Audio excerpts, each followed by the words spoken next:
Samantala, isinusulong naman ng iba't ibang sektor ang inclusion ng billiards bilang regular event sa mga susunod na edisyon ng Palarong Pambansa. Ito'y dahil isa ang billiards sa mga itinuturing na priority sports ng Philippine Sports Commission o PSC. Para sa kabuuan ng detalye, balitaan mo kami, Cristabel De Leon. Sa hangaring mapabilang ang billiards sa regular na kalendaryo ng Palarong Pambansa, nagsagawa ng demonstration sa Airco Bowling Center dito sa Dumaguete City ang mga opisyalis ng Department of Education and Billiards and Snooker Congress of the Philippines. Dito ay pinakita kung paano nilalaro ang billiards at pinag-usapan na rin ang technical aspects ng sport. Nilaluhan ng lahat ng representatives ng bawat rehiyon. Optimistiko si BSCP official Paul Cardenas sa future ng billiards sa Pilipinas.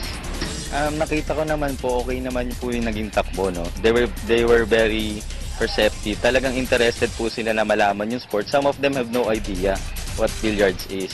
So we have to start from the ground up po. We have to tell them the rules, yung basics po. This is about the basics, introducing the sports to them.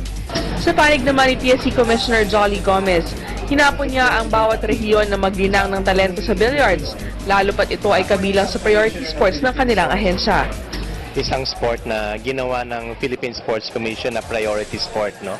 Ibig sabihin ng priority sport ay itong isang sport na magbibigay tayo ng focus at saka funding dahil itong mga sport na to, yung sport na pwede talagang sumikat o sumisikat na. Ayon po sa sinabi ng ating commissioner na nakaka-inspire po, pinapangako po namin na magkakaroon kami ng team na magde-develop kami ng mga pupils namin sa Region 1. Ayon sa, siyempre, tulong na rin ng aming mga regional director, mga VIPs namin doon, at sa kanila kung ano po ang kalagahan ng billiard sa bilang sport sa ating Palarong Pambansa. Sa ngayon ay marami ang umaasa na sa mga susunod na Palarong Pambansa ay masasaksihan na ang pagtumbok ng mga bagong Efren Bata Reyes at Dennis Robocap Orcolio.